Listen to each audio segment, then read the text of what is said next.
Alright, before we start this video, Valentine's Day actually has Greco-Roman origins and derives from a Roman holiday named Lupercalia. And as we know, the Greeks and Romans engaged in pedophilia. This was very common for their culture. This is why the symbol or mascot for Valentine's Day is a child by the name of Cupid. And what does Cupid symbolizes? Love, because they actually really love little kids. But without further ado, let's get into the video. You didn't honestly think I'd forget about Valentine's Day, now did you? Roses, chocolates, teddy bears, and heart-shaped dollies are usually the first thing that comes to mind when we think of Valentine's Day. But it didn't always start out as a day of love. In fact, its origins lie in drunken festivals and jail cells. And it all started with naked Romans, but for our sake, we'll keep them clothed.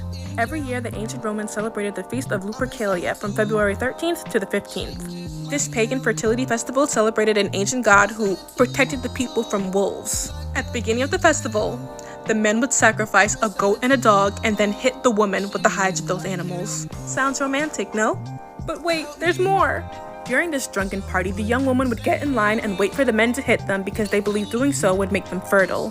After a good time of being whipped with dead animals, the ladies then had a chance to be involved in a matchmaking lottery. The men drew names and then were coupled with that woman for the night. Valentine is the name of two men that were executed that the Catholic Church later honored. They combined their death with this feast and hence Valentine's Day. And so this is why Cupid has the bow and arrow to symbolize Nimrod, who was a mighty hunter who used the bow and arrow on his own mother. And then what they don't tell you about Cupid is Cupid had two arrows. He had the golden tipped arrows, which was to make you fall in love, and then the blunt tipped arrows, which was to make you fall out of love. And if you read the story of Cupid, he was basically like a mischievous demon. He was actually considered a demon because Nimrod is considered the king of demons. And what Cupid would do was for his own diabolical satisfaction, he would ruin people's relationships. So he might see you in a 10-year marriage or a 10-year relationship and come make you fall in love with your brother. And now you in incest, you know what I'm saying? Or this, that, and third. And if you look at the paintings of Cupid, whenever he's finna use the blunt tip arrow, he has the blindfolds on. And so Cupid, in ancient Greece and Rome, was used as an excuse for sexual deviancy. So a man might marry his cousin or marry his sister, and they say love is blind. And this is where that saying comes from, love is blind, because Cupid got the blindfolds on. So you might, fall in love with your mama and get your mama pregnant, and people say love is blind. You love who you love. You know what I'm saying? And you hear people saying that today. You can't control who you love. You can fall in love with another man, love is love. Now, love ain't blind. Love can see. Why animals don't just fall in love blindly?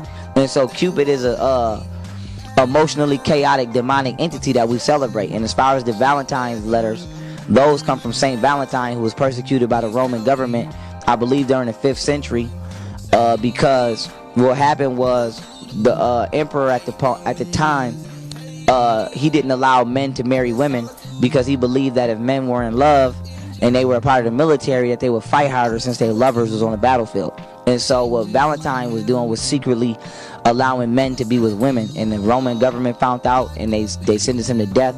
And before he died, he wrote a love letter to the woman that he loved, and he started that letter off as "Your dear Valentine." So when you're in school and you got the kids writing Valentine letters, you're actually writing death notes. When you're celebrating Cupid, you're celebrating sexual deviancy, immorality, and pedophilia, because Cupid is a pedophile deity as well as an emotional deviant deity. Now, you feel me? I ain't trying to pop y'all boys' bubble or nothing, but all these American holidays we celebrate that was not created by black people got a fucked up past. But with that being said, Quake out, you feel me? Go fuck with the new album, and peace. I'm in solitude.